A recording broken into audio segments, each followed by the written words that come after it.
All right, so now we're moving into the sociological perspectives. Sociology, just like other sciences and social sciences, relies on sociological perspectives, otherwise known as theories or paradigms, in order to organize our study of social phenomena. For this course, because it's introductory level, we're going to be focusing on three grander perspectives of sociology. And I just want to note that there are many, many theories of sociology or within sociological thought, but many of them can be categorized among one of these three. The first is structural functionalism, also known as functionalist or functionalism. The second is conflict theory, which has a lot of different sub-theories that fall within it. And then the last is symbolic interactionism or interactionist theory, or sometimes I even refer to it as SI theory. The first two, functionalist theory and conflict theory, are macro level theories of sociology, and that means that we're going to apply macro level analysis when using these theories. We're looking at social institutions and the connections to individuals and groups. The last one, social interactionism, is more of a micro level theory. And here we're really looking at smaller, more intimate interactions and everyday mundane behavior very often. So yeah, let's go into each one individually now. Let's start with structural functionalism, or as I call it, functionalism. So some of these folks in the image on this slide might look familiar. That's because we reviewed them previously in your text and in this module. These are some of the main sociological or most celebrated sociological thinkers related to functionalism. In particular, Auguste Comte, who created the term sociology. Emil Durkheim, who's one of my favorite sociologists, who did a lot of work on suicide and anomie and using micro level explanations for individual or what seemed like individual behavior. And then Robert Merton, who was very similar in his work to Durkheim and looks again at like how society influences our behaviors. So functionalism has a focus on what's called dynamic equilibrium. Basically, it looks at the structure of society and how all of the different elements and social phenomena in society work together to maintain stability. Okay. So functionalism looks at all the different elements of our society, our social institutions, our social lives, and asks pretty much one question: what is the purpose? What is the function of that element? And then it tries to find connections and patterns that explain how that element somehow contributes to the equilibrium or the structure and stability of society. Functionalists are probably the most value neutral of the perspectives, as far as they don't think about whether something is good or bad, more so about what the purpose is or what function is being served. So, for example, usually when we start bringing up things like prostitution or crime, people think of these as being very negative. They have moral opinions on them, and they think that these are things that we should get rid of completely in a society. And maybe that's true. It depends on what your opinion is. But a functionalist says, okay, we're oversimplifying this. Some of these things, or many of these things, actually serve a purpose. Otherwise, we'd get rid of them. Now, they may not serve a purpose to everyone, right? And they may only benefit some. But typically, if they benefit those who are in power in particular, then they'll stick around. Anything that doesn't seem to benefit us, we will usually quickly get rid of or ignore. And so a functionalist theorist might ask, well, what function is being served, right? What is the purpose? Who can benefit from these things? So maybe take a moment and think about that. You might even want to pause for a bit and think, like, for prostitution or for crime, how might someone benefit? What jobs or what positions and occupations in society might benefit from these things? How might the public benefit? Or perhaps what kinds of examples do we receive about behavior and interaction and in our interactions from these sorts of phenomena? Now, when it comes to the functions or the purposes, um, the functionalist theorists typically view society like the human body, and that all of these different social institutions and elements are like organs within that body that are working to keep it going, okay? Working to keep it together. And that's where we get the dynamic part of dynamic equilibrium from. So functionalism doesn't mean that things have to stay the same, right? That things can change. It doesn't mean that only one part is useful. What it's saying is that because these different elements serve a purpose, that means that other elements rely on them, right? It has its own purpose, but also there are other elements of society that might depend on it.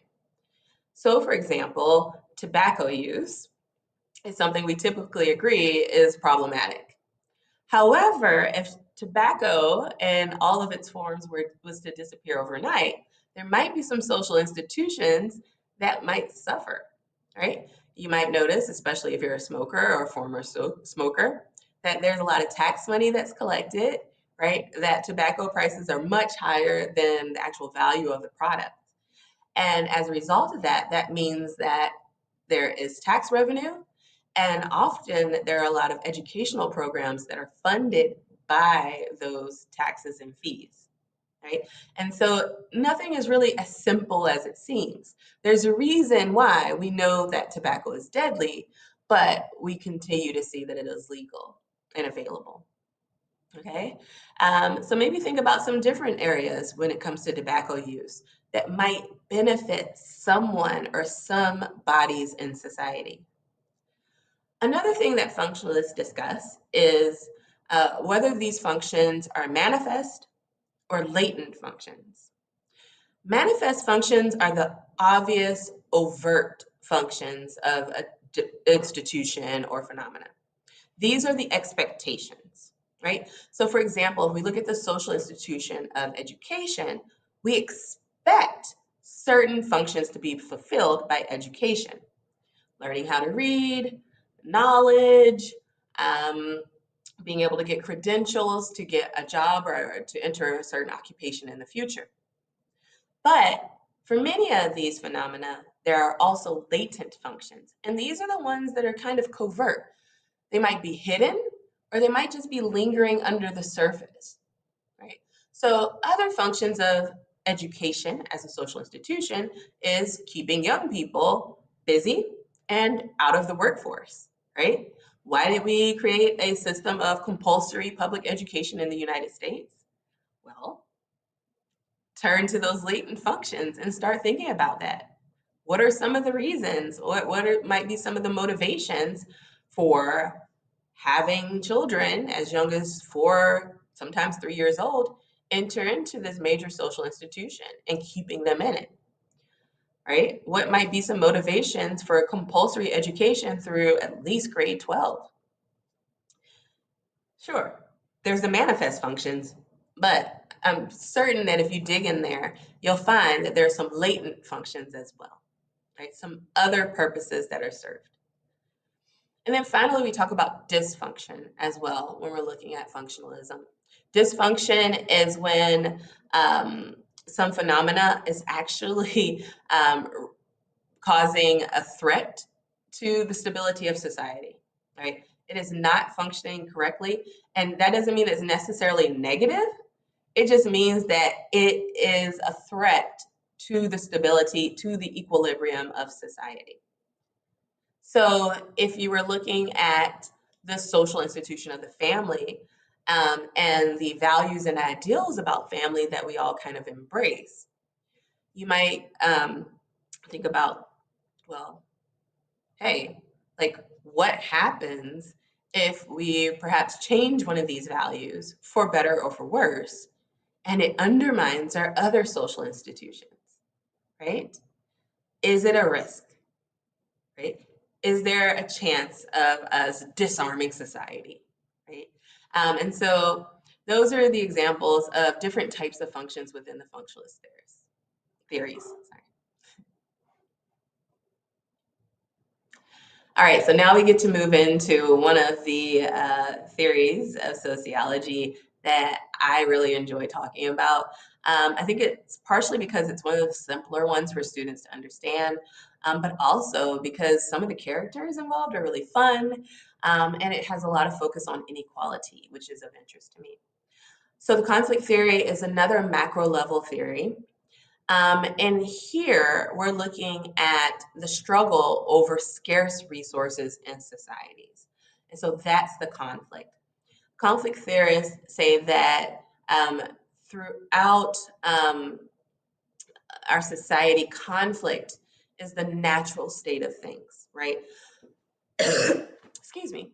So this is actually a result of criticism of functionalism and the belief that functionalism actually reinforces the status quo by, kind of insisting on the purposes that things serve, including inequality, and how someone benefits from it. And it says that what we should be focusing on is not who does that phenomena benefit and what its purpose is, but we should be focusing on critiquing this competition over power and resources, right? Acknowledging it and critiquing it. So the famous characters here, bell hooks, of course, amazing, especially when it comes to feminism and race in conflict. Max Weber, who was also an excellent, a really interesting sociologist. He wrote this Protestant Ethic in the Spirit of Capitalism, which is actually a good read if you are interested in studying sociology at a higher level. And then, of course, the guy everybody knows, he is notorious, and that is Karl Marx. So here the focus is on who has something and who does not, right? The haves and the have nots. Who has the power and who doesn't, right? And what are they fighting over? What are the intentions? What are the motivations here? What are the inequalities? And the resources here are broad. It's not just tangible resources like, for example, a huge one is private property or land or capital, which really is just the means of production. So things like land, property, tools, factories, materials, right?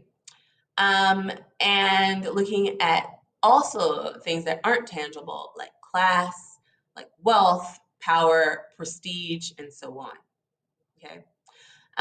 So this is a critical theory, and it contains different types of critical theories, including one that has become very popular today, despite being misused by many who don't agree with it, and that's CRT, or critical race theory. If you want to talk about that more, we'll get into it during our race chapter of this course, but also in the Soc 30 class, race and ethnic relations. And so these race theories belong here as well. Feminist and queer studies also belong within conflict theory as well. Very similarly here, there's still that struggle focus and looking at who has power and who doesn't, whether it's heteronormative versus non-heteronormative, or if it's women versus men, or non-binary versus binary, right? We're looking at the different conflicts that exist and inequalities that exist in society. And finally, we have interactionism, or symbolic interactionist, or SI theory. Symbolic interactionism focuses on smaller scale interactions, focusing on a lot of meanings, of signs, of symbols, of language, and on our everyday interactions, right? So one area that symbolic interactionism focuses on is symbols and meanings. And so why is the sign for stop red, right? Why do we think is red as the sign for stop in many different areas globally? Well, it's not just a self-generating thing. It's not just natural that we just thought, you know what, red, that makes me want to stop, right? No, we construct these meanings. So someone long ago constructed this meaning and said, you know what, let's color code this. Red's going to mean stop, right? And we support those meanings by adopting them and agreeing with them. And that makes them so, that makes them exist. We commit to a social agreement or contract that makes these meanings exist, right? And so they're not just natural, they seem natural now because we have been socialized into thinking red means stop, green means go, yellow means caution, slow down. Um, but no, we've learned it, right? And we've agreed on it and we've passed it down. And some societies, especially those that had limited interaction with outside of societies, they may have a completely different color spectrum, right? They may have completely different meanings for symbols and for ideas. So, for example, typically in the US, if we're just like, oh, yeah, I see, I get it, we'll be like, okay, right? We might make some certain noises that are symbolism for understanding, right? But in other cultures, they may have different noises or different sounds. When I lived in Japan, there was one that I picked up that I still use because it's so effective to me. And that's like, oh, so. Okay, or like and so these sounds can be different if you're doing a speech or something like that, or if you're speaking, doing public speaking, you might say um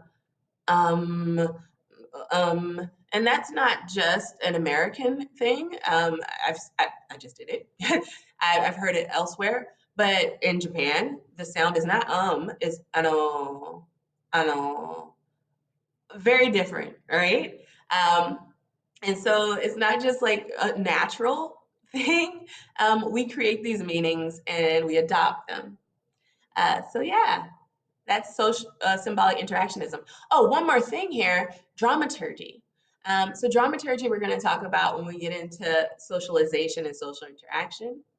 But dramaturgy is about impression management.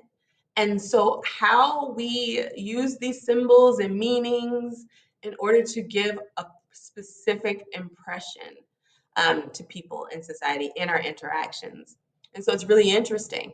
It would look here at all the different props that we use, like our clothing, our hairstyles, what glasses we buy, what kind of purse or car we drive, and what impression we're trying to get off. But also things like our body language, or let's see, for dramaturgy, uh, our behaviors, like our etiquette, right? How we use language, like for example, when you're emailing your professor, what impression are you trying to give?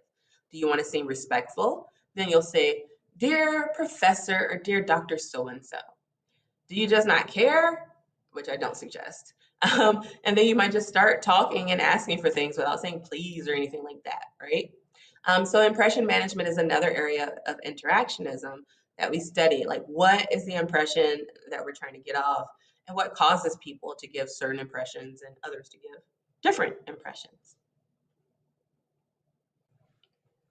All right, so those are our three main perspectives of sociology.